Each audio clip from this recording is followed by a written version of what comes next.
شايفين التفاحة دي؟ التفاحة دي شكلها صغير جدا، وأول ما شفت التفاح ده قلت أكيد هيبقى طعمه سيء جدا أو مش مستوي كفاية. طعمه لذيذ جدا، أحسن من التفاح الكبير اللي شكله أحلى منه من بره. وده كل مرة بيثبت لي نفس النظرية اللي أنا مؤمنة بيها جدا، إنه ممكن جدا يكون المحتوى أو الشخص أو الحاجة من جوه أفضل بكتير قوي من بره، وكله على بعضه يبقى مفضل بالنسبة لك أكتر من حاجة شكلها بس حلو. وده ياخدنا للموضوع اللي انا عايزه اكلمكم فيه النهارده، وهو البرفكشنزم او مرض الكمال. اللي ما يعرفنيش، انا اسمي روناء، والنهارده هنتكلم عن البرفكشنزم. المفروض ان النهارده هنتكلم عن حاجه انا شايفه ان هي مشكله بتواجه كل الناس ومن ضمنهم انا، برغم ان انا مدركه واعيه تماما انه ده بيرفكشنزم او يعني رغبه في الكمال ورغبه مهلكه جدا. ولكن ساعات بتمر عليا واقعد اقول لنفسي فوقي ده بيرفكشنزم اللي انتي اصلا بتحذري الناس منه وبتحذري نفسك منه، وعارفه ان ده حاجه غير صحيه تماما. البرفكشنزم ممكن يكون على مستوى الشكل، انا عايزه شكلي ولا غلطه ولا غلطه من وجهه نظري، يعني لان هي وجهه نظر اصلا. انا عايزه تكون علاقاتي ولا هفوه، مفيش هفوه بتعدي علاقاتي مع كل الناس بيرفكت، مع جوزي بيرفكت، مع ولادي بيرفكت، مع الناس، مع صحابي، مع اهلي. مفيش حاجة اسمها كده. اكتشفت برضو ان احنا ممكن نكون عايزين نتائجنا في الشغل تكون بيرفكت زي ما احنا حاسبين لها بالظبط، ولو جت زي ما احنا مش حاسبين لها ممكن ده يسبب لنا مشكلة كبيرة جدا، وندخل في دوامة الاحباط وانا ما عملتش حاجه وانا فاشل وكل الكلام ده. تخيلوا حتى ايه ما نجيش مننا البوزيتيفيتي او الايجابيه، بنبقى عايزين طول الوقت نبقى ايجابيين بشكل بيرفكت، ما نزعلش ابدا، ولو زعلنا احيانا نحس بالذنب يعني.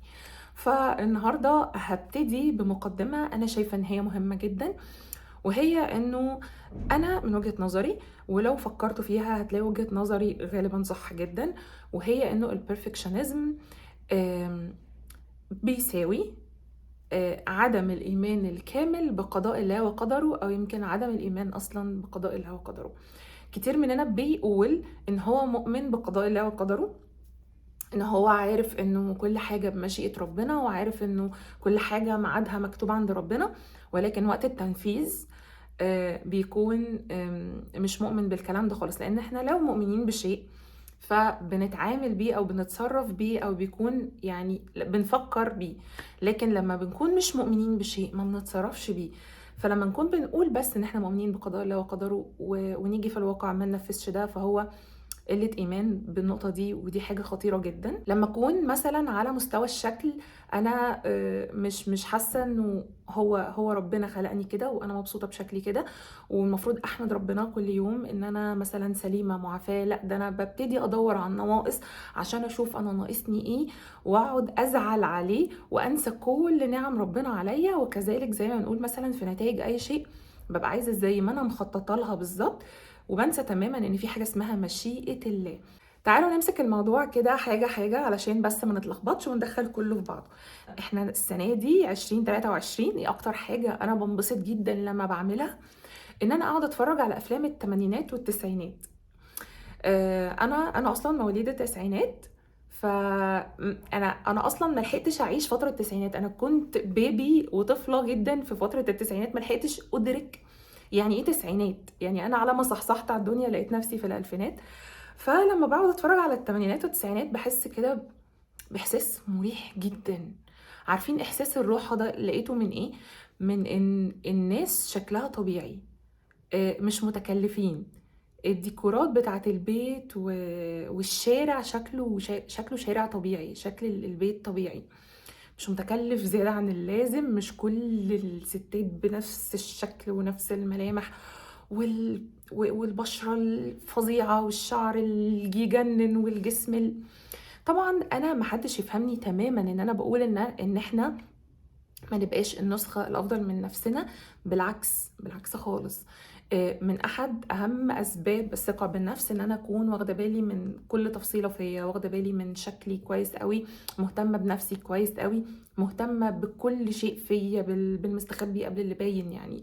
فأنا مع جدا إن أنا أعمل كل اللي عليا، ولكن اللي ما اقدرش اغيره واتعامل معاه عادي. مش ضروري اروح اعمل 100 عملية علشان خاطر شكلي يبقى شبه فلانة، ومش شرط اروح امسك صورة لدكتور واقول له انا عايزة شفايفي تبقى شبه الفنانة الفلانية، وعايزة مناخيري تبقى زي مناخير المغنية العلانية. انا شايفة انه بصراحة ده يعني ده unhealthy تماما، ده مش صحي خالص. اصلا ده شكلك جزء من شخصيتك وجزء من كيانك اللي ربنا يعني قرر ان انت تبقى عليه، فانت تروح تمسح ده باستيكة وترسم حاجة تانية خالص. انا بحس اصلا ان ده ممكن يكون ليه تأثير سلبي على النفسية. انت ما بقتش انت، غير لما انت تكون بتحاول تبقى الافضل منك، افضل نسخة منك او افضل نسخة منك. عارفين انا من فترة كده شفت حاجة وهي عمليات لصباع الرجل الكبير علشان يبقى اصغر في الحجم. بيعملوه كده بشكل معين يعني علشان يبقى رفيع، ما يبقاش مدور او ما يبقاش تخين شوية يعني. للدرجة دي احنا مش متقبلين نفسنا؟ كمان للدرجة دي بقينا هشين قوي لدرجة انه مثلا حتى لو حاجة فيا مش عاجبة الناس اجري اجري اغيرها، او اعمل عملية واخش عمليات عشان اغيرها. صعبة دي. ف في حتة كده لازم تبقى يعني فيها تقبل. انا غيرت وعملت احلى ما عندي واحسن ما عندي، وبذلت افضل مجهود اقدر ابذله، واللي مش هقدر ان انا اتعامل معاه اتقبله واحبه كمان. احبه لانه جزء مني، احبه لان ربنا ما بيخلقش حاجة وحشة. وصدقوني هي دي معادلة السعادة، لانه غالبا لو انا فضلت اعمل، او مش غالبا هو اكيد، لو انا فضلت اعمل عمليات علشان ابقى مناخيري دي بيرفكت، وشي ده يكون ما حصلش، رجلي دي تكون مش عارفه عامله ازاي، وسطي ده يكون قد ايه، بطني تكون فلات بشكل مش طبيعي، جسمي يكون اور جلاس شيب بشكل فيك، هفضل طول الوقت اجري ورا سراب. انا هفضل طول الوقت اعمل حاجات، طول الوقت اعمل حاجات، طول الوقت اعمل حاجات، طول الوقت اعمل حاجات، عشان مستنيه ابقى سعيده بشكلي ومستنيه ابقى واثقه في نفسي بشكلي. عايزه اقول لكم ان معادله السعاده هي ان انا اعمل احسن ما عندي، ان انا اتقبل نفسي يساوي سعاده. اعمل احسن ما عندي واتقبل اللي انا مش قادره اغيره، ففعلا هيساوي سعاده. تاني حاجه، العلاقات. عارفه ان ناس كتيره بقى ممكن تقولي ثانيه واحده، علاقات ايه دي اللي مش عايزاها تبقى بيرفكت؟ احنا اصلا بنبقى في علاقه مع ناس عشان نحس ان احنا احسن. صح، على فكره احنا بنبقى في علاقه مع ناس عشان نحس ان احنا احسن. العلاقات بتكملنا، ولكن ما فيش علاقه بيرفكت. وده اللي ناس كتير مش قادره تتقبله، او مش عايزه تتقبله، او ساعه ما بتكون غضبانه مش بتتقبله. عشان الكلام يبقى واضح تماما، في 3 عوامل بيعرفوكي ان انت في علاقة صحية وعلاقة جيدة وتقدري تكملي فيها. ودي معلومة خدتها من دكتور مصطفى النحاس، هو طبيب نفسي معروف. قال 3 حاجات مهمة قوي. اول حاجة انه علاقتك بنفسك تكون، او صورتك الذاتية تكون بتتحسن او تكون جيدة اثناء العلاقة. يعني انت في علاقة مع شخص، انت مخطوبة لشخص، انت متجوزة شخص، whatever، انتي صورتك الذاتيه بتتحسن. مش اول ما ارتبطتي بالشخص ده ابتدت عيوبك توضح لك بشكل اكتر. مش الشخص ده كل شويه يقولك انتي شكلك فيه كذا، انتي تصرفاتك فيها كذا، فتبتدي تشكي في نفسك. دي فتبتدي تشكي في نفسك طول الوقت، وتحسي ان صورتك الذاتيه بتتهز، او ان انتي حاسه ان انتي ما بقيتيش واثقه في نفسك زي زمان، او انه عشرتك بالشخص ده او عشرتك بالانسانه دي خلتك بس تشوف عيوبك. الحاجة التانية انه ما يبقاش فيه فلاتر في الكلام كتير واحنا بنتكلم.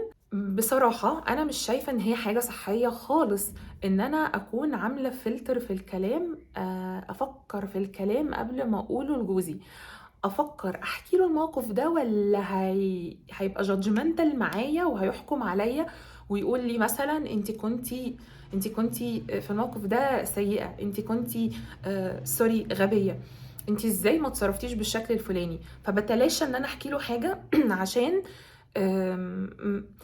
او بفلتر الكلام قبل ما اقوله لانه مثلا بيقف لي على الواحدة، او لانه مثلا دايما بيفهم كلامي بشكل غلط، او بيتلكك لي. الفلاتر في الكلام دي بتعرفك ان انتي في علاقة غير صحية. تالت حاجة وهي الاكتفاء جسديا ونفسيا، وده على فكرة شيء نسبي.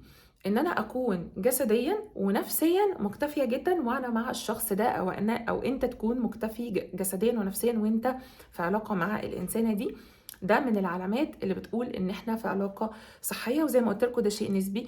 ممكن جدا الاكتفاء جسديا يكون عند شخص غير عند شخص تاني. شخص تاني يكون مثلا الاكتفاء جسديا بالنسبه له محتاج حاجات كتير قوي اكتر من شخص تاني، او الاكتفاء نفسيا بالنسبه له محتاج عوامل كتير قوي اكتر من شخص تاني. ولكن هي في النهايه لازم تكون انت او انتي مرتاحين مع الشخص ده. لكن تعالوا بقى نتكلم في ازاي انه العلاقات مش بيرفكت، وازاي نتقبل ده. طبيعي حتى لو الثلاث عوامل دول متحققين ان احنا نلاقي بعض الثغرات في العلاقة. فالثغرات الصغيرة دي اللي نقدر نعديها او نتعامل معاها، فيا ريت نعديها ونتعامل معاها، لانه احنا شخصين مختلفين تماما، جايين من بيوت مختلفة. في ناس كمان جايين من ثقافات مختلفة، يعني بيت بس مختلف ده لوحده يكفي ان احنا يحصل بينا شوية صراعات طفيفة كده مع الوقت. فتخيلوا كمان ممكن حد يكون جاي من ثقافة غير التاني خالص، كل واحد كان متربي في بلد مش نفس الأب والأم. ممكن مثلا حد يكون طفولته أصعب من طفولة التاني شويتين. ممكن حتى أسلوب الحياة يكون كان مختلف تماما ما بين الشخصين دول، ولكن هم حبوا بعض ولقوا في بعض الثلاث حاجات الأساسية دول. ففي بعض الحاجات الصغيرة اللي بتخلي يحصل بينهم مثلا خناقات على المدى القريب أو البعيد. فده بيبقى عادي لما بكون انا عارف انه دي حاجه مش حيويه في العلاقه. يعني على سبيل المثال عشان الموضوع يكون اوضح، وعشان اعرفكم برضو ان الموضوع نسبي. مش معنى ان شخص بيتقبل حاجه ان انا لازم اقول له ايه ده، طب ما انا بيحصل معايا كده وعادي انا متقبل كده. انت ليه مش متقبل كده، او ليه بالنسبه لك الموضوع كارثي؟ لان هي فعلا نسبيه. يعني على سبيل المثال مثلا ممكن واحدة جوزها يكون شخص كويس جدا، بيحترمها جدا، بيحبها جدا، رومانسي معاها جدا في أوقات الفراغ، ولكن وقت الشغل بيكون تنشن شوية أو صارم شوية أو عملي شويتين. فده ممكن مثلا يخليها تقول ايه ده مش رومانسي معايا طول الوقت، هو ليه مش رومانسي معايا طول الوقت؟ لو تقدري تتغاضي عن الحته دي تغاضي عنها، طالما هو انسان في العادي كويس جدا. ودي بتبقى مراحل وبتعدي. لكن زي ما قلت لكم الموضوع بيكون نسبي. في حد بالنسبه له الموضوع ده كارثي جدا، وحد بالنسبه له لا، ده يقدر يتغاضى عنه. فالتغاضي من الحاجات اللي بتخلي العلاقات تقوى مع الوقت. There is no perfect relationship. It's how you accept the imperfections that makes it perfect. اللي هو ازاي مفيش حاجة اسمها علاقة أصلا كاملة متكاملة. هي عبارة عن علاقة جيدة جدا جدا جدا أو ممتازة، وفيها بعض الامبرفكشنز أو العيوب اللي أنا بتقبلها، فبالتالي بتكون علاقتي بيرفكت من وجهة نظري ومن وجهة نظر الشخص اللي معايا أو الإنسانة اللي معاك. وده برضو يخلينا نروح لنقطة هتوضح لنا الموضوع أكتر. يعني مثلا على سبيل المثال حد في جزء فيه مثلا في نظافته الشخصية ممكن ما يكونش أفضل حاجة. يعني مثلا ممكن حد يكون مثلا ريحة نفسه مش أحسن حاجة. ممكن حد مثلا يكون مش بيهتم ان هو يستخدم مثلا ديودرنس او كده. ممكن حد ما يكونش مثلا مهتم بيها بشكل كفايه، ممكن يكون مهتم ولكن مش بالشكل الكافي. ممكن جدا حاجه صغيره جدا زي دي تفسد علاقه كامله، تخيلوا. ففي الحاله دي ممكن ان احنا مثلا نعبر ونقول ان الحاجه دي مضايقانا، وبالتالي تتصلح ونخلص. لان مثلا ممكن حاجه زي كده تبان صغيره، ايه ده انت ممكن تسيبي شخص عشان كده، وايه ده انت ممكن تسيب واحده انت بتحبها علشان كده. وارد جدا. ولكن زي ما بقول لكم هو اولا الموضوع نسبي، ثانيا نقدر ان احنا نتناقش في مشاكلنا بشكل كويس ونعدي زي ما قلت اللي نقدر نعديه لما نقدر نعديه. ارجو ان النقطه دي تكون وضحت بشكل كفايه. تالت حاجه الشغل عارفة من أكتر الحاجات اللي بتحسس الإنسان بذاته وبنفسه لما يكون في كارير هو بيحبه، لما يحقق نتائج جيدة، لما يكون بيشتغل في مكان بيحبه. ده يعني جزء من إحساسه بذاته. أنا مقدرة ده جدا. فلو إحنا شايفين إن إحنا مش في مكاننا، نحاول بقدر الإمكان إن إحنا نغيره. لو إحنا شايفين إن في مكان أحسن هيقدر مجهودنا وهيقدر إمكانياتنا، فأكيد طبعا لازم ناخد الخطوة دي ونغير. لكن انا عايزه اقول لكم ان برضو النتائج في الشغل مش ضروري طول الوقت تكون على مزاجنا، او مش ضروري طول الوقت نكون حاسين ان هي لو ما جاتش زي ما احنا مخططين وحاسبين فكده احنا يعني خلاص احنا فشلنا، او لا احنا هنسيبها ونمشي. مش كل عثرة بتقع في طريقنا فمعنى كده ان احنا نسيب الحاجة ونجري. لازم نديها وقتها، ولازم نبقى فاهمين انه مش دايما النتائج هتيجي زي ما احنا عايزين. وزي ما قلت لكم في الاول خالص خالص انه ده بحس ان هو قلة ايمان شوية بربنا. يعني مثلا حد قرر ان هو يفتح مشروع وعمل دراسة جدوى ممتازة،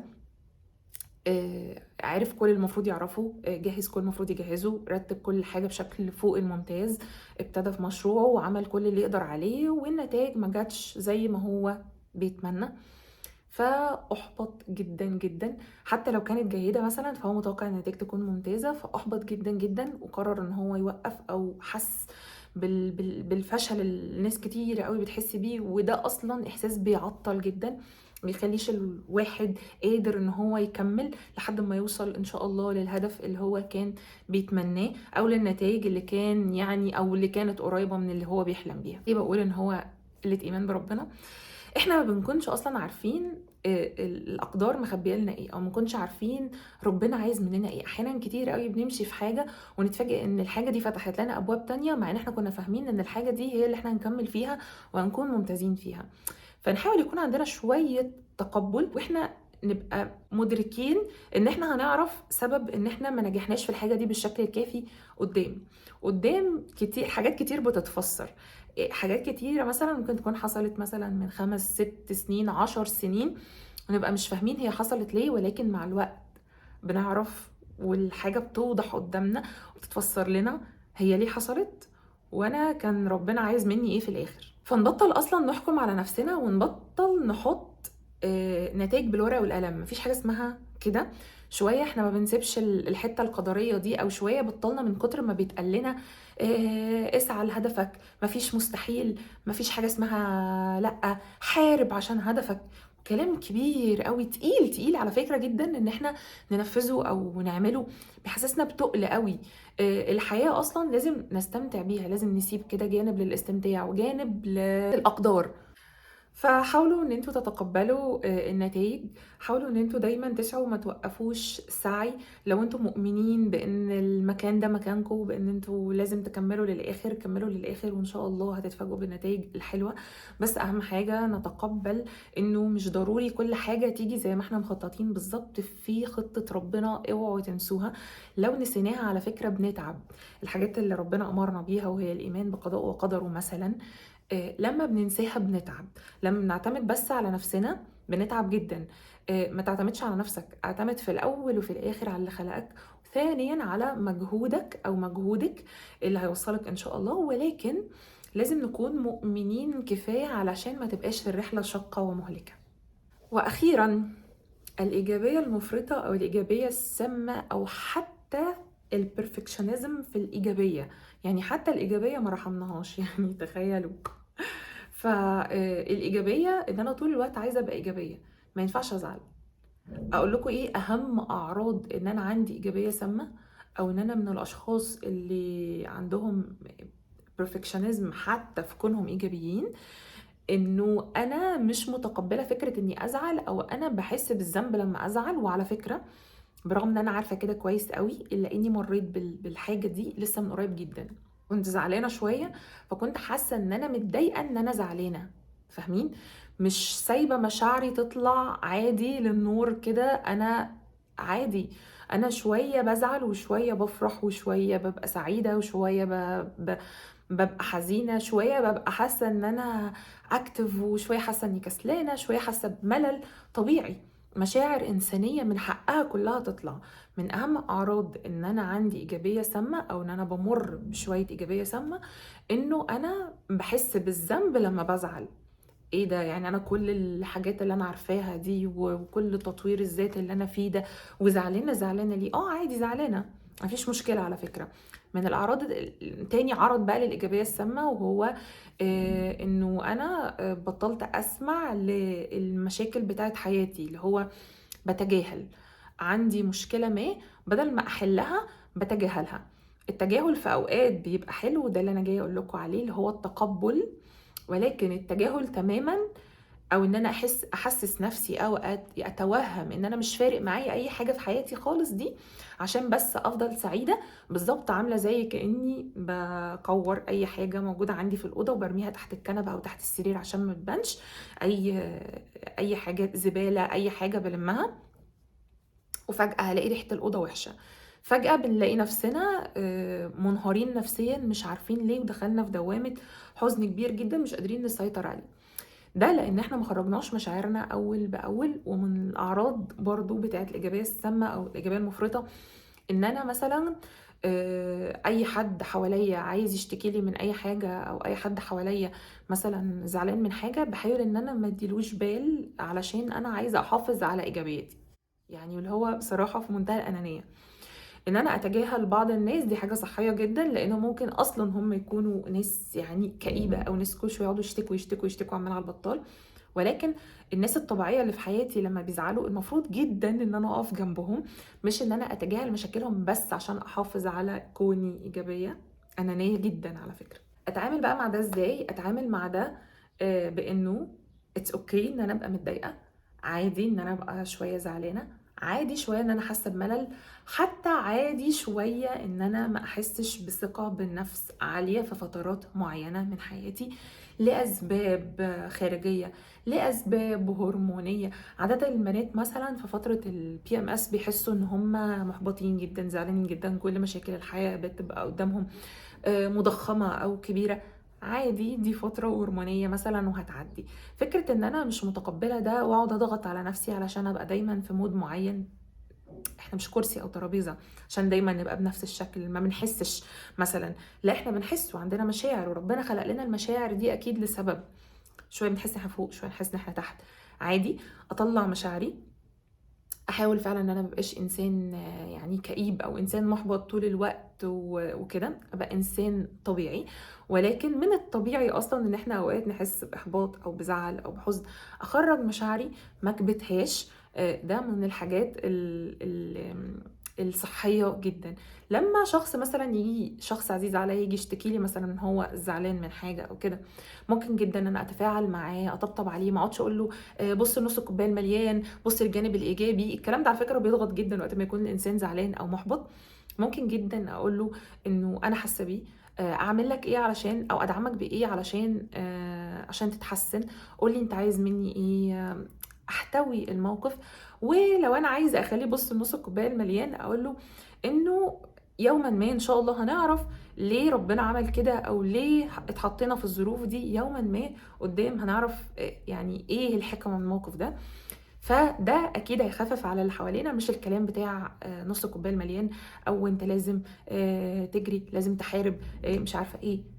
لا، احنا مش في حرب، مش في حرب. الحرب كلمه اكبر بكتير من اللي احنا ممكن ساعات نمر بيه في بعض الاوقات يعني. او حتى اتجاهل مشاعر وابقى انسان اناني.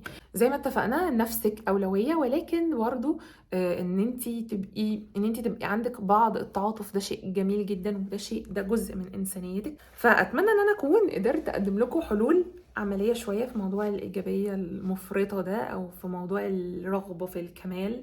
مفيش حاجه كامله ومفيش حد كامل، ولازم نتقبل ده. لازم يكون عندنا جزء تقبل، لازم يكون عندنا جزء كده ايمان بالله وبقضائه وقدره في اوقات كتير قوي. اتمنى ان يكون الفيديو فاتكم يا رب، وان شاء الله الفيديو الجاي هيكون موضوعنا التاني. واشوفكم على خير ان شاء الله قريب جدا جدا جدا. وقولوا لي برضو انتوا حابين الفيديو يكون يوم السبت ولا يوم الجمعه، لان انا بحب انزل فيديو بشكل اساسي يوم السبت، وقررت ان انا ممكن اغيره واخليه مثلا الجمعه، ويكون مثلا في اول النهار الساعه 2 3 مثلا. قولوا لي برضو هيبقى الجمعه افضل ولا السبت بالنسبه لكم، او انتوا حاسين اصلا ان في فرق ولا لا. بحبكم قوي قوي قوي. اشوفكم ان شاء الله في فيديو على خير. باي باي.